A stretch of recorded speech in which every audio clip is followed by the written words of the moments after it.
2 years ago at the start of the NBA season, we did like a little, 23-24 NBA season 3 days in, right? Just recap like the first 3 days of the season, everything that went down. And we were like, you know what? Let's run it back this year. And we thought, we'd talk about the NBA's re-debut on NBC, the opening night games, just all the great stuff that happens in the first week of the season. We're going to partially talk about that. We also got to address the fact that the Blazers coach has been arrested. So it's been a very crazy start to the season for us especially. Yep, we wake up on Thursday morning, after a loss, hurt a bit, and then you check your phone, you find out your coach is arrested by the FBI for poker gambling with ties to the mafia. You gotta be kidding me.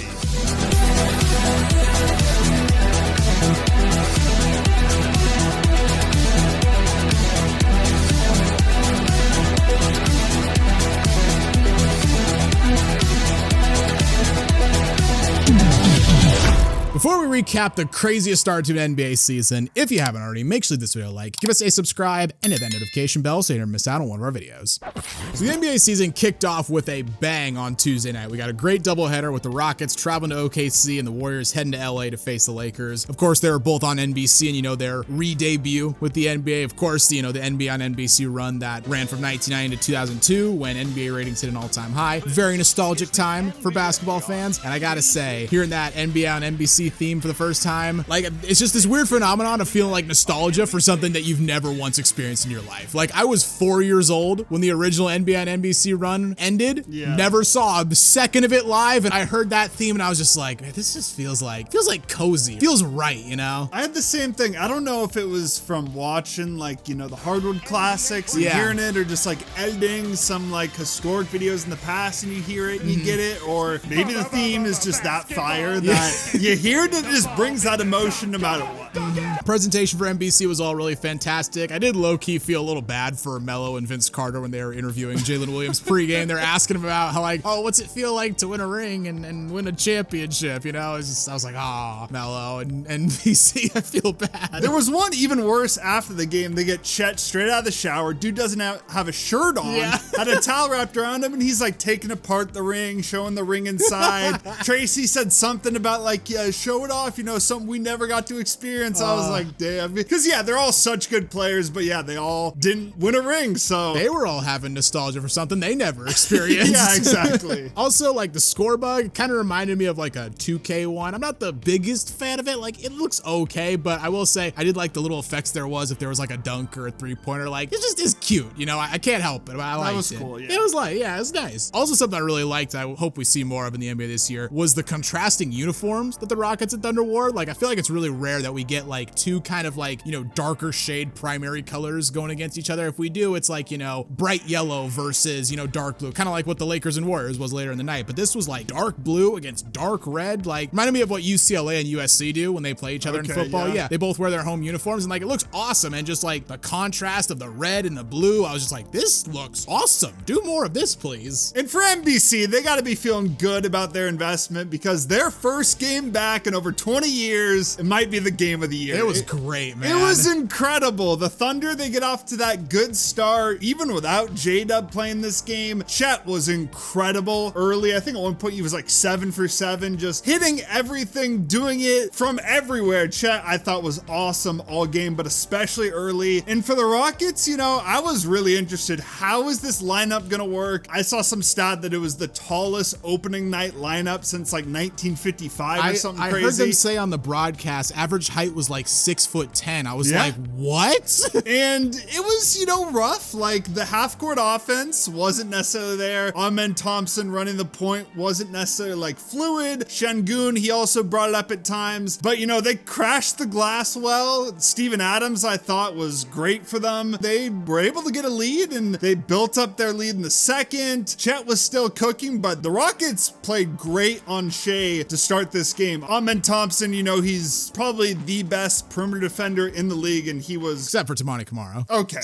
Yeah, well, okay, I'm talking about guards here at least. Let's say that. But Amen was great. They were trapping Shea. And the Thunder, they couldn't hit a three. They were 4 of 18 from 3 in the first half, and it looked like they were going to be down 10 heading into halftime. AJ Mitchell, he gave him some good minutes in the second, gets an and 1 3 with 0.7 seconds left. So instead of being down 10 double digits, you're just down 6, which is a 2-possession game. Yeah, Rockets held in the lead though for most of the third and most of the fourth. In fact, OKC didn't take the lead back until 1:34 left in the fourth quarter when Shea hit a nice little step back jumper to give him the lead. Rockets took the lead back though, and KD had a chance to put them up 3, but he misses a free throw. Shea ties it when we go to overtime. OKC then goes up 6. I'm thinking, they're going to run away with it, but the Rockets battle back. They get the lead down to 2 after Chet fouls out. Next possession, Caruso goes in for a dunk, misses it. I don't know how they didn't call a foul on this. Like, they're showing the replay back, and I can't remember if it was Tarico or Reggie Miller is like, and gets the block, and I'm just like, that's not a block at all. They just whacked him on the arm, right?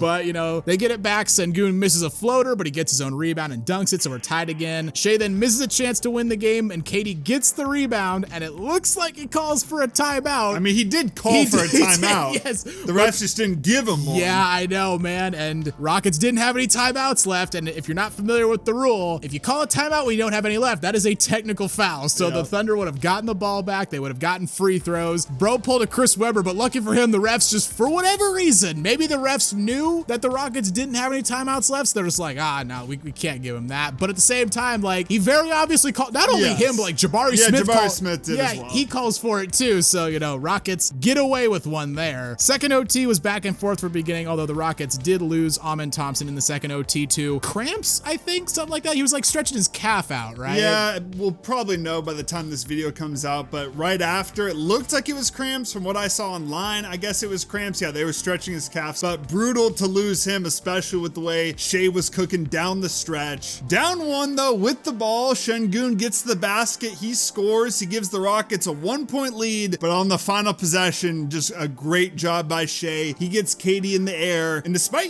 being a little bit rocky for his impressive, great standards at the line, he nails both free throws, gives the Thunder the lead, and personally, I didn't think Jabari Smith Jr. should have got the last shot, but he did.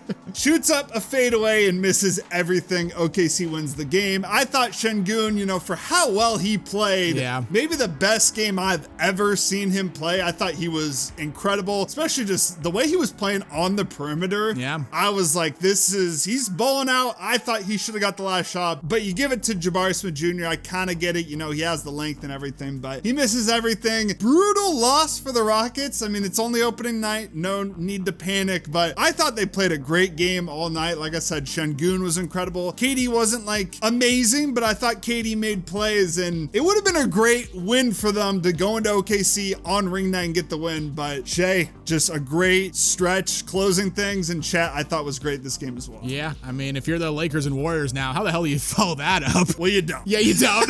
Well, I mean, it hurts when you can't even watch the whole first quarter of the game because you're watching, double overtime. Like Tarico kept saying on the broadcast, like, oh, tune into Peacock for Lakers and Warriors. Like, why would I turn I ain't f***ing doing why that. would I turn this game off? Like, this is great. So, we start in the second quarter for the Lakers-Warriors game. Warriors go up by as much as 8, but the Lakers close the half with a barrage of threes, 2 from Rui and 1 long ball from Luka. But Jimmy gets 2 free throws right before the half, so Golden State retains the lead heading into halftime. And after half, third quarter Warriors, they never truly go away. Start the third quarter on a 16-4 run, take a 13-point lead to force a Laker timeout. And man, the Laker offense, like, if Luka wasn't scoring or assisting, they basically could do nothing in the third quarter. No, Austin Reeves, he was in foul trouble. You had Buddy Hield just going on a heater against them. And like you said, if Luka wasn't scoring or assisting, or if Austin Reeves, if he wasn't generating offense, you basically have no one else. Warriors lead gets to as high as 17, and the Lakers did cut in the lead, but they still trailed by 11 heading into the fourth. Start of the fourth, it was more of the same, and Luka, he's undeniably in much better shape, but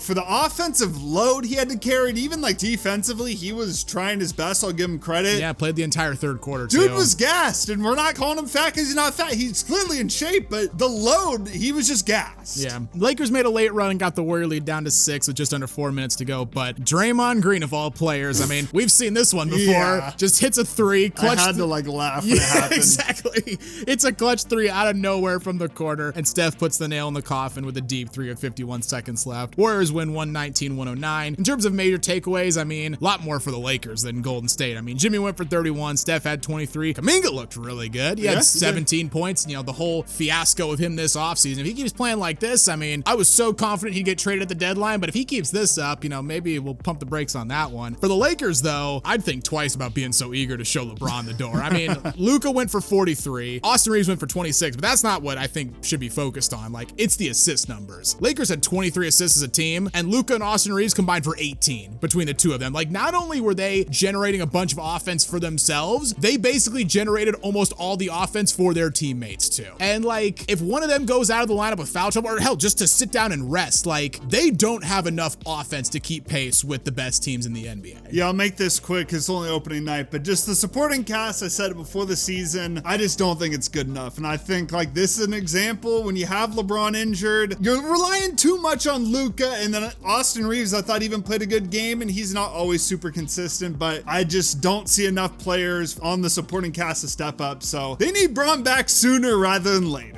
Day two, we're not gonna have a whole lot to say because we only really watched one game, but don't worry, we'll get to that. But recapping some other things that happened. First of all, before the games even started, it was announced that the Larry O'Brien Trophy was gonna return to the court during the NBA Finals, along with, like, you know, the script lettering on the court. Just another example that bullying works. Yep, NBA Twitter's got power out here. Honestly, we got pull nowadays. Exactly. And now on to the games. We went to the Blazer game, so we missed a lot of the action, unfortunately. First of all, shout out to the two fans that recognized us and said what's up. You guys are legends. We appreciate that. But some of the other stuff that happened around the league that we kind of missed. The Clippers getting absolutely dog walked by the Jazz. I need to go back and watch that game because I cannot believe they got blown out, trailed by as much as 37. The 76ers, what a win on the road in Boston. VJ Edgecombe gives you one of the best rookie debuts ever. 34 points, 7 boards. Maxey also goes for 40 in a game. Embiid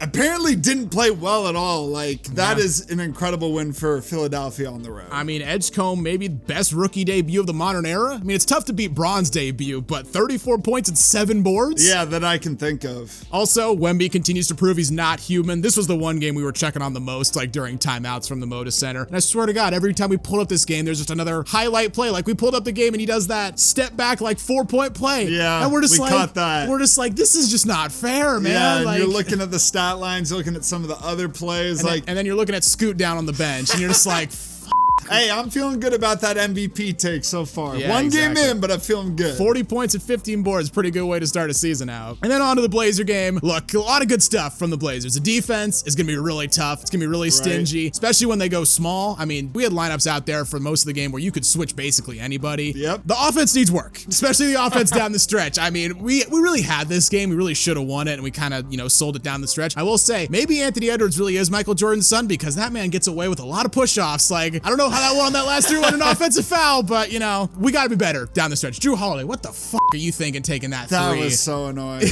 Yeah, Anthony Edwards was incredible down the stretch. I'm going to cope and say I'm happy with the result. I'm happy they stayed in the game. We played well. Shaden shot like shit. Honestly, Denny didn't shoot the ball well either. Jeremy Grant was insane off the bench. You know, he's living up to that money, but... He missed that last three. Yeah, he did miss that last three. I thought overall we played well. We proved that we're at least going to be this stingy defensive team, but yeah, you got to close down the stretch. Also, as much as we love him, Young Hansen had his welcome to the NBA moment when Shane McDaniels just yammed it on him. Yeah. Also, just one more quick, you know, rant thing about the Blazers. Blazer fans, I'm begging y'all to wear the shirts when the team gives them to us. I swear to God, they gave us these nice, like, white t-shirts that says, like, rooted in Rip City. I'm still wearing it right now. I am too. Yeah, it's a beautiful shirt. Fucking nobody wore them. Pisses me off. Well, day 3. Turns out this is not going to be the only Blazer rant after all. This is probably the moment everyone's been waiting for. Unfortunately, we're not going to go super deep into this because we're recording this, like, late on Thursday night, and I don't want to be up till 6 in the morning working on this. But,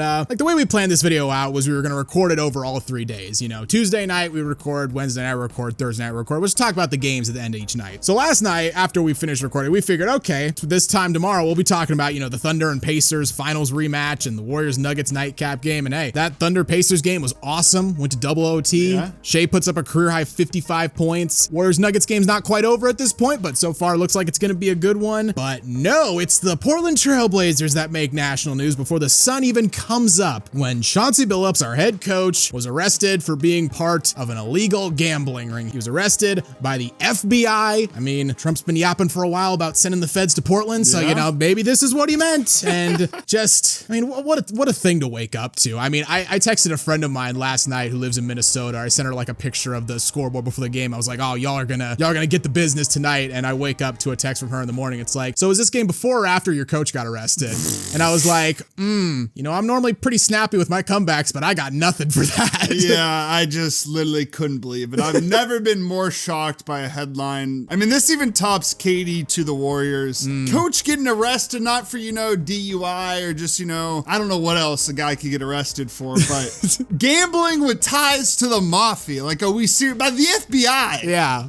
Of all people, it's insane. Yeah, and I mean, sports betting, look, it's a divisive topic. Some people really like it. Some people really hate it. Full disclosure, we've done quite a few sports betting sponsorship deals, and neither of us really have a problem with it. I mean, you put a couple bucks on the Blazers money line last night. Lost some money on that. Lost some money on that one. I'm in an online dynasty for the college football video game, and every weekend, every person in the dynasty picks a game, and we do like a parlay on it, and it's fun, you know? Someone gets a game wrong, they get made fun of in the group chat. Like, it's fun. Like, we're fine with it if done responsibly and done in moderation, right? But undeniably, its proliferation has some very real negatives, and one of the biggest ones is the potential for scandals like the Jonte Porter one we saw last season. And this one for Chauncey, like, it's partially like that, apparently, but that's only half the story, as you alluded to. The other half apparently involved him being paid by the mafia to essentially lure in, like, high roller poker players to these, like, fixed games. And the ways they did this, they apparently used, like, shuffling machines that could read cards in the deck, poker chip trays with hidden cameras, an x-ray table that could read face down cards,